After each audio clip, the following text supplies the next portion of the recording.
আপনারা দেখছেন বাংলার আয়না চ্যানেল, আর আমি আরাফাত হোসেন। সুধী দর্শক এই মুহূর্তে দেখতে পাচ্ছেন, দেখুন, কোন শিক্ষা প্রতিষ্ঠানে রাজনৈতিক প্রোগ্রাম করতে গেলে ওখানে শিক্ষা প্রতিষ্ঠানের অনুমতি নিতে হয়। দ্বিতীয় কথা হচ্ছে, আপনি আবার বলছেন গার্লস হোস্টেল, সেখানে যদি জোর জবরদস্তি এইভাবে করে চরম অন্যায় করছে। গ্রামবাসীদের উচিত হবে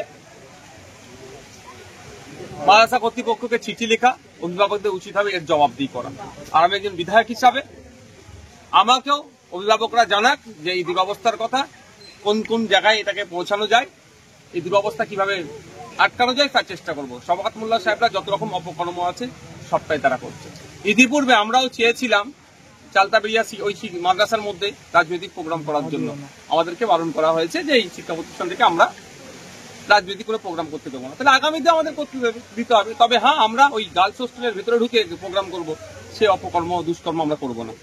অন্তর্গত নয়, ওটা ক্যানিং পূর্ব বিধানসভার অন্তর্গত। এটা শওকত মোল্লা সাহেব জোর গলায় বলুক যে কৃষকদের 1 ছটাক জমি আমি হাত হতে দেবো না, তাই বুঝতে পারবো শওকত মোল্লা সত্যিকারের মানুষের জন্য কাজ করে না তোলাবাজ কিছু তার জন্য কাজ করে। ইতিপূর্বে আমি ভাঙড় বিধানসভার অন্তর্গত ওয়েটল্যান্ডের আন্ডারে যে সমস্ত জায়গাগুলো ছিল, যেগুলো অবৈধ নির্মাণ করছিল, অনেক বন্ধ করিয়ে দিয়েছে, আর কিছু কিছু হচ্ছে সেগুলো বন্ধ করবো। এবার 300 বিঘার যে জমিটার কথা বলছেন, এটা ওয়েটল্যান্ডের মধ্যে অনেকটা পড়ছে, অনেকের কাছে পাটটাও আছে। এগুলো কোনোভাবেই দখল করতে দেওয়া যায় না। কৃষকদের সাথে আমি যোগাযোগ করছি, বৃহত্তর প্রয়োজনে আন্দোলন শুরু হবে। জমিকে অবৈধভাবে ইলিগালি যেটা ওরা দখল করার চেষ্টা করছে, করতে দেওয়া যাবে না। শওকত মোল্লা বলছে যে টুপি মাথায় দিয়ে লোক জানি সত্যি কথা বলে, কিন্তু আপনি নাকি ভুড়ি ভুড়ি মিথ্যা কথা বলছেন। তাহলে টুপি খুলে কি অসত্য কথা বলা বলছো নাকি? আমাকে অসত্য পথ অবলম্বন করতে হবে না। আমার লোভ নেই, লালসা নেই। আমি মানুষ সমাজ ব্যবস্থা পরিবর্তন করতে এসেছি। মানুষ সুযোগ দিলে কাজ করব, না সুযোগ দিলেও মানুষের হয়ে পড়ে যাব। আমার অসত্যর পথ অবলম্বন করার কোনো জায়গা নেই। একটা অসত্য কথা বলেছি, প্রমাণ করাতে পারবে কি? শওকত সাহেবকে আমি চ্যালেঞ্জ করছি। স্টেজে উঠে অনেক বড় বড় কথা বলা যায়, এই কথাটা অসত্য, মিথ্যা বলেছি, এটা প্রমাণ করাতে বললেন তো দেখি। শওকত মোল্লা আরেকটা বিস্ফোরক করেছে আপনার বড় ভাইয়ের উপরে। ওর নাম নিয়ে মির্জাপুর থেকে একটা হুঁশিয়ারি দিয়েছেন যে আসাদ যিনি কমান্ডার তাকে 1 সপ্তাহের মধ্যে গ্রেফতার করতে হবে, কিন্তু তিনি আবার কালকে বলছেন যে আমি যেটা করেছি ঠিক করেছি, আরো করবো। তাহলে এত সাহস? ভিডিওটা আমি যতটুকু খোঁজ নিলাম, গতকালকের ভিডিও নয়, যেদিনকে আক্রমণটা করেছে সেই দিনকে সন্ধ্যারই ভিডিও। ও নাকি এখানে নাই শুনছি, এবার সত্যতা জানি না। ও হুঁশিয়ারি দিক আর যাই দিক, 7 দিন বেঁধেছে আর 6 দিন বাকি আছে। আজকের দিনটা বানালে 6 দিন হবে।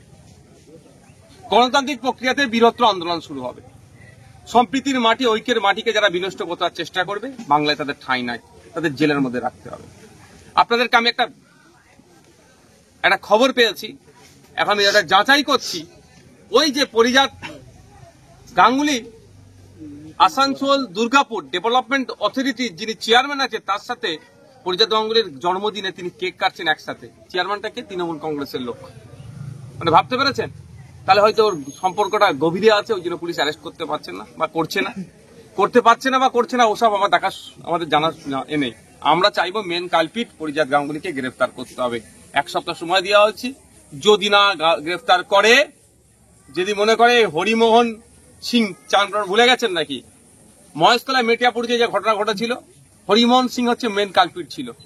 তা একটা সাম্প্রদায়িক দাঙ্গার মতো পরিস্থিতি হয়ে গিয়েছিল, কিন্তু এখনো পর্যন্ত খবর নিয়েছি হরিমোহন সিংকে গ্রেফতার করেনি। যদি করে থাকে ভালো কথা, পুলিশ সেটাকে স্টেটমেন্ট দিক। আর সে এই ক্ষেত্রে যদি এইভাবে মনে করে পরিজাত গাঙ্গুলিকেও ছাড় দিয়ে দেবে, অত সহজ নয়। আমরা শেষ দেখে ছাড়বো, এই অন্যায়কে আমরা কোনোভাবেই বরদাস্ত করবো না। আগের বছরে পুজো কমিটিকে 85,000 টাকা দেওয়া হয়েছিল, এবার পুজো কমিটিকে টাকার অপশন তুলে দিয়েছে, কিন্তু এদিকে শিক্ষকরা উলঙ্গ হয়ে আন্দোলন করছে, কিংবা যারা পরীক্ষা দিয়েছে তারা চাকরি পাচ্ছে না। চক নেই, ডাস্টার নেই, বাচ্চাদের আপনার টয়লেটের অবস্থা দুরবস্থা, বাথরুম নেই। মহিলারা যে সমস্ত স্কুলগুলোতে আলাদা সেপারেটেড যে টয়লেট থাকার কথা, সব স্কুলে নাই।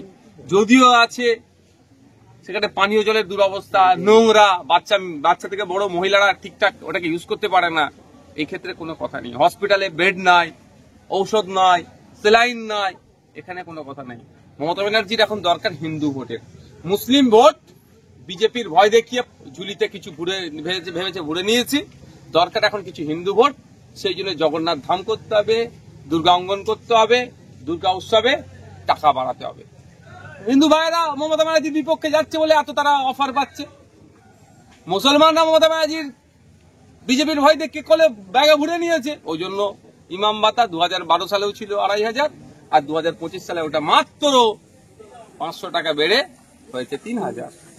আমি ইমাম ভাতা সাথে পুজো দুর্গাপুজোর অনুদান আমি করছি না, কম্পেয়ার করছি না। দুর্গাপুজোর অনুদানটা সম্পূর্ণ সরকারি কোষাগার থেকে দিচ্ছে, আর ইমাম ভাতা রাজ্য সরকারই বলেছে নাকি ওয়াকফ সম্পত্তি থেকে দিচ্ছে।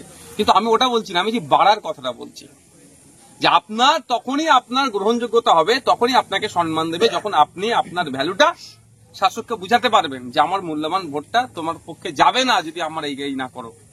সেই হিন্দু ভাইরা বুঝাতে পেরেছে যে তোমাকে আমি আর ভোট দেব না। সেই জন্য হিন্দু প্রীতি হওয়ার জন্য, হিন্দুদের বড় লিডার হওয়ার জন্য, শুভেন্দু অধিকারীর থেকে বড় হিন্দুত্বের লিডার হওয়ার জন্য মমতা ব্যানার্জি নিজেকে আপ্রাণ চেষ্টা করছে। ওই জন্য হিন্দু ভাইদের যাতে ফ্যাসিলিটি পাচ্ছে, আর মুসলমান ভাইদের বলার কেউ নেই। ওই নটোরিয়াস ক্রিমিনালদের মতো নেতা আছে, ও জানে ভোট চুরি করে নেবো, এই জন্য এটা পাচ্ছে না কিছু।